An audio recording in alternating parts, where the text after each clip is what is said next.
आमच्या पिढीला काय करायचं सांगा. आम्हाला एक फ्लॅट घ्यायचा आहे पुण्यात, त्याचेच हप्ते आयुष्यभर फेडायचे.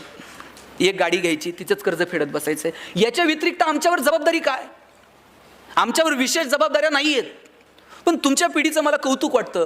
पगार थोडे होते, पण तुम्ही भावांचं शिक्षण केलं, बहिणींची लग्न केली, गावाकडं भावाला पाईपलाईन करून दिली, चुलत्या पुतण्यांची पोरं तुमच्या घरी शिकायला होती. अहो, गावातलं कुणी जर हॉस्पिटलला ॲडमिट असलं तर तुम्ही त्याला घरातून डबा घेऊन जात होतात. हे जे एकोपा होता, हे जे एकत्र असणं होतं, हे जे कोणासाठी तरी काहीतरी करणं होतं, यात काय आनंद आहे. पैसे नव्हते, 3,000 नोकऱ्या सुरू झाल्या. काय हो, बायको जर कधी म्हटली असेल इथून साताऱ्याला घेऊन चला, गाडी नव्हती स्वतःची, मित्राची गाडी घेऊन तिसऱ्याकडनं पेट्रोलला पैसे घेऊन गाडीवर बायकोला बसून साताराला निघायचं. निम्म्या रस्त्यात गेल्यावर गाडीतलं पेट्रोल संपत होतं. गाडी वाकडी करायची, टाकीत फुकायचं, किका मारून मारून घामाघूम.